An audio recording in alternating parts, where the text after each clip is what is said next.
आप देख रहे हैं योर मनी। हमारे साथ हमेशा बने हुए क्वेरीज को आंसर करने के लिए बात करते हैं कुछ और कॉलर से। नीरज मकवाना गुजरात से हमारे साथ कनेक्टेड है। नीरज नमस्कार, बताइए क्या सवाल है आपका। नमस्कार मैम, मेरा सवाल ये है कि जो मैंने वो 5 एसआईपी बताई है, उनसे मैडम कितने टाइम में करोड़पति बन सकते हैं?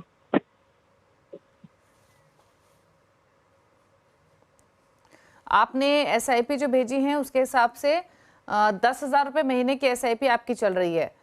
Motilal Oswal mid cap, HDFC dividend yield, Tata flexi cap, HDFC small cap और एसबीआई कॉन्ट्रा। अब ये बताइए करोड़पति आपका कोई टाइम होराइजन है? 15 ईयर्स, 20 ईयर्स, क्या 20 मैडम, मेरा समय 20 ईयर्स सीमा का आप लेके चल रहे हैं अपने लिए? 20 ईयर्स का नजरिया है और मुझे ये भी जानना है कि सिर्फ सही है या गलत है, पढ़ सकता हूँ और अलग अलग से। 20 ईयर्स का होराइजन है, ओके।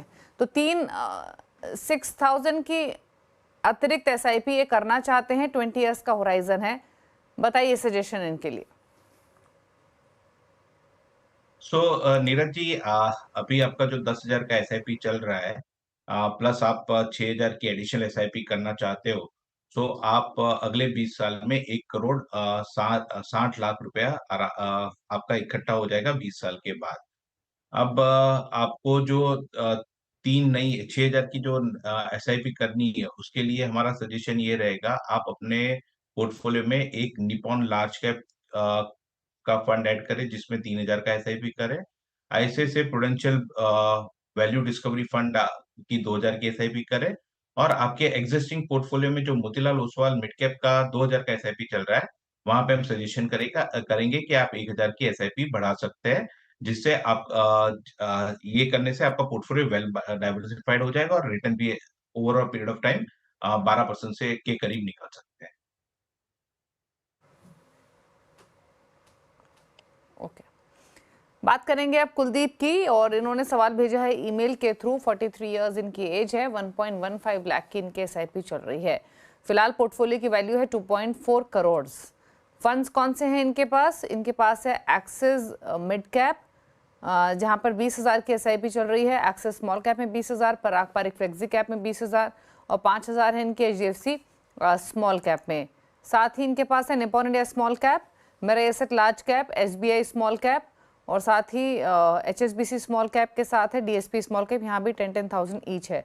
तो स्मॉल कैप कैटेगरी में ही इनकी अगर एसआईपी देखेंगे आप समीर, तो लगभग इनके पास 6 फंड है जहां पर स्मॉल कैप कैटेगरी में ही इन्वेस्ट कर रहे हैं। यानी टोटल अमाउंट इनका ऑलमोस्ट 75,000 के आसपास है। तो majority of allocation small cap category में इन्होंने किया हुआ है।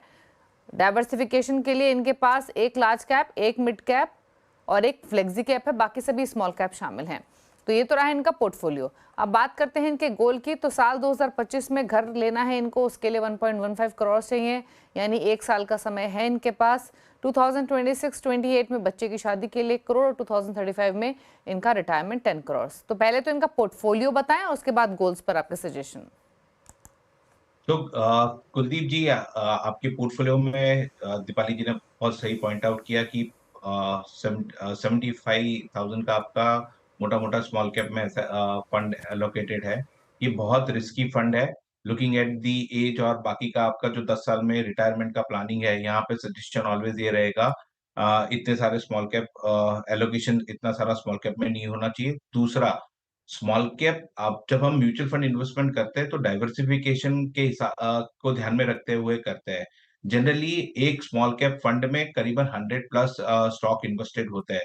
अगर आप देखें, यहाँ आपके पास लगभग पांच डिफरेंट डिफरेंट स्कीम है, तो करीबन 500 स्कीम से 500 से ज्यादा स्टॉक में इन्वेस्टमेंट आपका डाइवर्सिफाइड हो गया है। ये बहुत ही रिस्की होता है, जिससे आपके कहीं ना कहीं आपके रिटर्न पे इम्पैक्ट आता है। सजेशन ऑलवेज ये रहता है कि आप कोई भी एक सेक्टर जैसे स्मॉल कैप में इन्वेस्ट करना चाहते हैं, तो अपने पोर्टफोलियो में कम 30% से ज्यादा एक्सपोजर नहीं होना चाहिए। और ये 30% जो एक्सपोजर लेते हो, उसमें मैक्सिमम 2 स्मॉल कैप स्कीम रखनी चाहिए। ये बहुत ही ज्यादा ओवर डाइवर्सिफाइड है, इससे आपके रिटर्न पे इम्पैक्ट हो सकता है।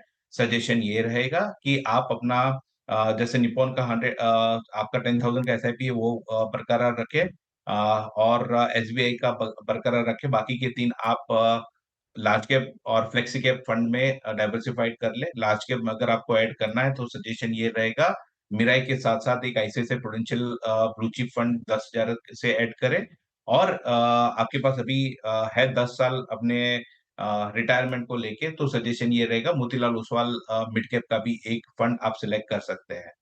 अब आते हैं आपके गोल पे, जो है आपका पहला गोल है 1.5 करोड़ का 2025 में और दूसरा गोल है आपका 1 करोड़ 2026 से 28 के बीच में। अगर हम ये कंसीडर करते हैं कि आप ये दोनों विथड्रॉ कर कर लेते हैं, आपका current AUM 2 crore 40 lakh plus 1 lakh 15,000 की एसआईपी आप जो कर रहे हो, वो ये दोनों गोल अचीव करने के बाद आपके पास करीबन 6 करोड़ 35 लाख रुपए के करीब का एक एयूएम इकट्ठा होगा। आपका टारगेट 10 करोड़ का है, सजेशन ये रहेगा आप अपनी एसआईपी अमाउंट अभी बढ़ा के 1.5 लाख की ले जाए और हर साल 15% से आप स्टेप अप करते हो, तब जाके आप अपने 10 करोड़ का जो आपने लक्ष्य रखा है अपने रिटायरमेंट के लिए, वो आप हासिल कर पाएंगे। सो ये था हमारी ओर से सजेशन आपके पोर्टफोलियो को लेके। एक चीज और समीर, आपने जैसे कहा स्मॉल कैप में एक्सपोजर कम करें, तो आप एक आइडिया दे सकते हैं कि टोटल एसआईपी अमाउंट जैसे इनका 1.15 लाख के आसपास है, आपने सजेशन दिया है कि लार्ज और हाइब्रिड फंड्स भी ऐड कर सकते हैं, तो कितना परसेंटेज ऑफ टोटल इन्वेस्टमेंट ये एलोकेट करें स्मॉल कैप में, ताकि इनको अंदाजा रहे कि कितने इतनी एसआईपी में से सिर्फ सर्टेन पोर्शन ही डालना है स्मॉल कैप में। तो दीपाली जी, सजेशन ये रहेगा कि वो 30,000 से ज्यादा स्मॉल कैप में एसआईपी अमाउंट ना रखे, बाकी का फ्लेक्सी कैप और लार्ज कैप में डाइवर्सिफाइड करें। उससे उनका पोर्टफोलियो में एक स्टेबिलिटी आ जाएगा और वेल बैलेंस बन जाएगा। आज की डेट में उनका पोर्टफोलियो का एक्सपोजर ऐसा होना चाहिए कि 50% कम से कम लार्ज कैप में रहना चाहिए और बाकी का 50% स्मॉल कैप और मिड कैप में रहना चाहिए। तो यहाँ पे उनका पोर्टफोलियो का स्ट्रक्चर ऐसा होना चाहिए, 50% लार्ज कैप, 20% मिड कैप और 30% उनका स्मॉल कैप में। अब यहाँ पे हम जब लार्ज कैप, मिड कैप और small cap, flexi cap consider करेंगे, तो 30,000 के करीब का उनका स्मॉल कैप में रहना चाहिए और मिड कैप में 2 फंड सजेस्टेड है, तो प्रॉब्लम नहीं आएगा, उनका पोर्टफोलियो डाइवर्सिफाइड हो जाएगा।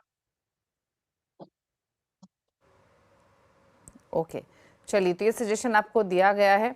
आपके पोर्टफोलियो को लेकर अकॉर्डिंगली आप स्ट्रैटेजी बनाइए, स्मॉल कैप्स में एक्सपोजर थोड़ा सा कम कीजिए। चलिए पूछ लेते हैं समीर के टॉप 4 फंड्स। समीर बताइए, आपने कौन से फंड्स चुने हैं नए इन्वेस्टमेंट, नए पोर्टफोलियो क्रिएशन के हिसाब से? सो पहला फंड रहेगा आईसीआईसीआई प्रूडेंशियल का लार्ज कैप फंड, दूसरा एचडीएफसी का फ्लेक्सी कैप फंड, तीसरा एसबीआई का कॉन्ट्रा फंड और चौथा निपॉन इंडिया का स्मॉल कैप फंड। ये 4 सजेशन रहेंगे हमारी तरफ से।